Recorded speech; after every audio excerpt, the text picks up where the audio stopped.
Hello students, welcome back to your online class. In the last lecture we started chapter number 9, hydrogen. Now we have the topic in the same chapter is hydrogen peroxide, H2O2. It was discovered by J.L. Thénard in the year 1880. So let's learn how H2O2 is prepared. First method is Merck's process. In this, sodium peroxide is treated with sulfuric acid. Sulfuric acid here taken is 20%. 20% solution of sulfuric acid is treated with sodium peroxide. And we get Na2SO4, sodium sulfate, and peroxide, hydrogen peroxide.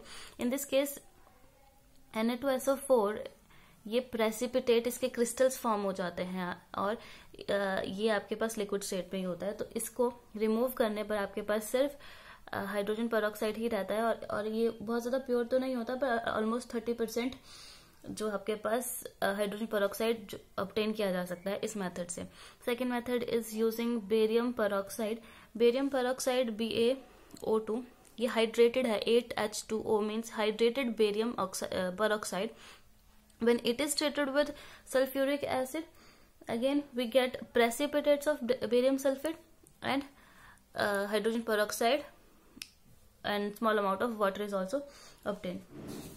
Again in this method also the hydrogen peroxide prepared is not in very good amount. Another method is electrolysis.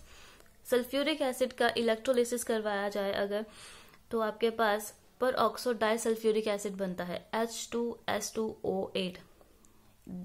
Disulphuric acid, पर oxo disulphuric acid form होता है. ये जो आपके पास disulphuric acid form हुआ, इसका hydrolysis करवाएंगे. Hydrolysis मतलब वाटर के साथ इसका रिएक्शन करवाएंगे. Then you get hydrogen peroxide and sulphuric acid. और यहाँ से आपके पास हाइड्रोजन पेरोक्साइड भी एक्सट्रैक्ट किया जा सकता है, सेपरेट किया जा सकता है सल्फ्यूरिक एसिड से.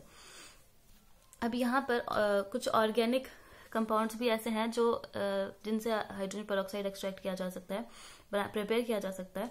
जैसे कि आपके पास एंथ्राक्विनोन है, उससे भी आप प्रिपेयर कर सकते हैं.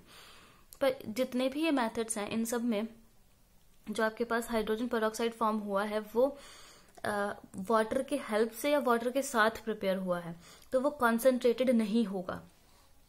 यहाँ पर अगर आप ये रिएक्शन देखें तो इसमें वाटर के साथ ये रिएक्शन हुई है, और यहाँ पर जो प्रोडक्ट के साथ हाइड्रोजन पेरोक्साइड जो आपका फॉर्म हुआ उसके साथ साथ वाटर भी हुआ है फॉर्म. तो ये कंसंट्रेटेड फॉर्म में नहीं होगा हाइड्रोजन पेरोक्साइड जो आपके पास प्रिपेयर हुआ है. तो उसको कॉन्सेंट्रेट करने के लिए आपके पास मेथड्स हैं. Evaporation on water bath. Water bath पर इवेपोरेशन कराने का मतलब चाइना डिश में आप हाइड्रोजन पेरोक्साइड का सॉल्यूशन लेंगे, उसको रखेंगे एक वाटर के बीकर के ऊपर, और आप जब बॉयल जैसे जैसे पानी बॉयल होगा वो हीट ट्रांसफर करेगा चाइना डिश में जिसमें आपने सॉल्यूशन रखा है पेरोक्साइड का. इस तरह से एक बीकर लिया जाता है जिसे सप्लाई दी जाती है. यहाँ पर बर्नर होता है, इसे सप्लाई दी जाती है. इसमें पानी होता है, ये ट्राइपॉड स्टैंड होता है ऐसे. इसके ऊपर चाइना डिश रखी जाती है. इस चाइना डिश में आप डालेंगे हाइड्रोजन पेरोक्साइड, और वो धीरे धीरे स्लो प्रोसेस होगा, इवेपोरेशन होगा और वाटर इवेपोरेट हो जाएगा. इसमें टेम्परेचर मेंटेन करना बहुत जरूरी होता है. तो ऑलमोस्ट आपके पास 30% हाइड्रोजन पेरोक्साइड इवेपोरेशन के थ्रू प्रिपेयर किया जा सकता है. Second method is your vacuum desiccator. Vacuum desiccator आपके पास एक इंस्ट्रूमेंट होता है डेसिकेटर जो वाटर वेपर्स को एब्जॉर्ब कर लेता है. इसके केस में हम सल्फ्यूरिक एसिड के साथ डेसिकेशन कराएंगे. सल्फ्यूरिक एसिड का काम होगा कि वो वाटर वेपर्स को एब्जॉर्ब करे और जो आपके पास हाइड्रोजन पेरोक्साइड है उसमें से वाटर को रिमूव कर दे और उसे कॉन्सेंट्रेट कर दे. Next method is your distillation and high pressure. High pressure पर डिस्टिलेशन करवाने पर वाटर और मतलब जो आपके पास हाइड्रोजन पेरोक्साइड है उसमें से वाटर रिमूव कराया जा सकता है और उसे कंसंट्रेट करवा सकते हैं. इसके अलावा आपके पास हाइड्रोजन पेरोक्साइड की कुछ प्रॉपर्टीज हैं, फिजिकल प्रॉपर्टीज, जैसे कि वो काफी थिक होता है लिक्विड, और उसके अलावा ये वॉलेटाइल भी नहीं होता और वाटर से ज्यादा डेंसिटी होती है इसकी अराउंड 1.44 ग्राम पर सेंटीमीटर क्यूब डेंसिटी होती है, लेकिन वाटर की 1 ग्राम पर सेंटीमीटर क्यूब होती है डेंसिटी. तो पानी से ज्यादा है इसकी डेंसिटी. और कुछ और ये बहुत अच्छा ये ऑक्सीडाइजिंग एजेंट है। ये सब चीजें हम केमिकल प्रॉपर्टीज में पढ़ेंगे। तो केमिकल प्रॉपर्टीज में आता है आपके पास सबसे पहले डिकम्पोजिशन। डिकम्पोजिशन मतलब कि जब ये हाइड्रोजन पेरोक्साइड डिकम्पोज होगा, हाइड्रोजन पेरोक्साइड अगर आप ऐसे ही छोड़ दें, आप ओपन एयर में छोड़ दें या उसे थोड़ा सा हीट अप भी करें, तो भी आपके पास वाटर मॉलिक्यूल और ऑक्सीजन जो है डिकम्पोज होकर फॉर्म हो जाते हैं हाइड्रोजन पेरोक्साइड के केस में, क्योंकि वो बहुत ही अनस्टेबल लिक्विड है। हाइड्रोजन पेरोक्साइड बहुत अनस्टेबल है और ये रिएक्शन बहुत रैपिडली दे देता है, और उसका थोड़ा सा एसिडिक, स्लाइटली एसिडिक कैरेक्टर भी होता है हाइड्रोजन पेरोक्साइड का। बट जो इम्पॉर्टेंट है that is your oxidising and reducing character. In alkaline और एसिडिक मीडियम, चाहे कोई भी मीडियम हो, it act as oxidising as well as reducing agent, और रिड्यूसिंग कैरेक्टर होता है इसका। But it act as a strong or powerful oxidizing agent but weak reducing agent. Reducing character इसका होता है पर वो वीक रिड्यूसिंग एजेंट होता है। ऑक्सीडाइजिंग इसकी पावर बहुत ज्यादा होती है। तो एसिडिक मीडियम में और बेसिक मीडियम में ऑक्सीडाइजिंग कैरेक्टर अगर हमें देखना है तो बेसिक मीडियम में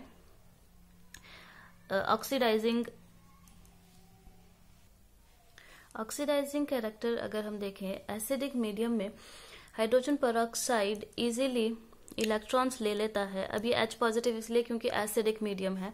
एसिडिक मीडियम में H पॉजिटिव आयंस होंगे तो ये इलेक्ट्रॉन्स लेकर वाटर में कन्वर्ट हो जाता है हाइड्रोजन पेरोक्साइड।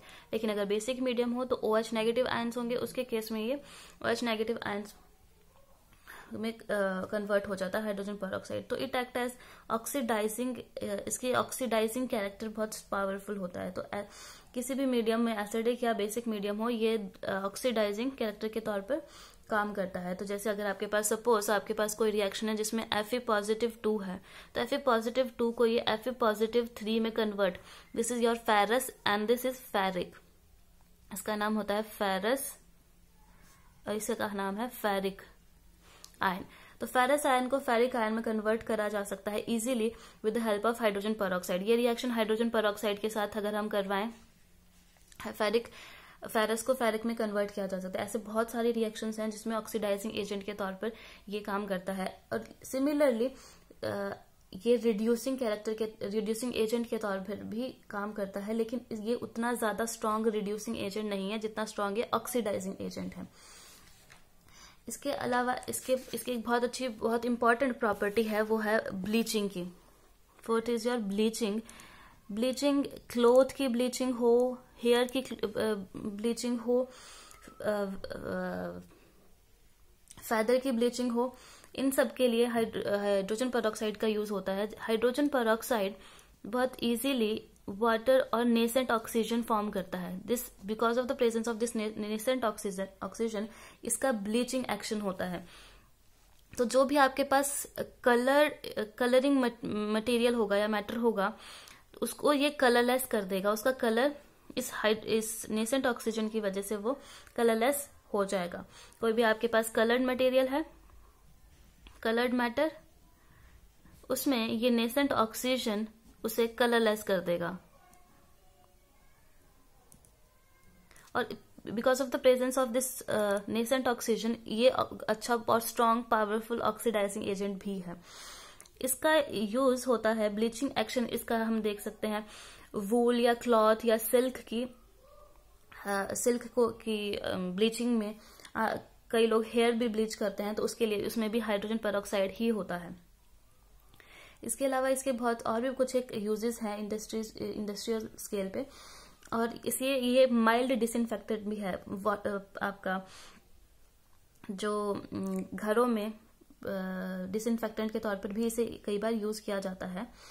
और कभी कोई माइल्ड वुंड हो, कोई या छोटी मोटी चोट लगी हो, या फिर ईयर और टीथ की सफाई के लिए हाइड्रोजन पेरोक्साइड का यूज किया जाता है। और आपके पास प्रेजर्वेटिव के तौर पर भी इसे वाइन या कोई जो आपके पास और लिक्विड्स होते हैं, जूसेस होते हैं, मिल्क हो गया, इनको प्रिजर्व करने के लिए भी ये हाइड्रोजन पेरोक्साइड का यूज किया जाता है। Next is structure of hydrogen peroxide. Hydrogen peroxide एक नॉन प्लेनर मॉलिक्यूल है.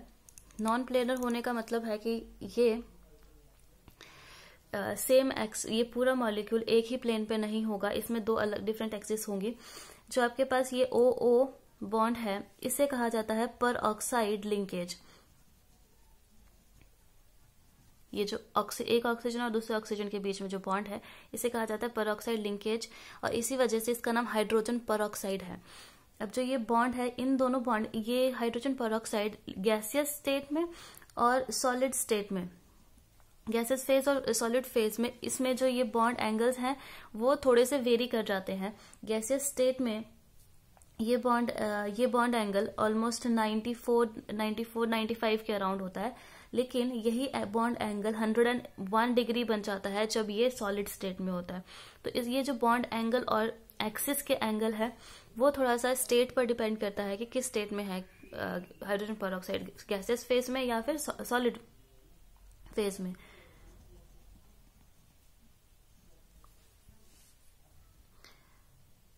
So after this topic you have liquid hydrogen as a fuel.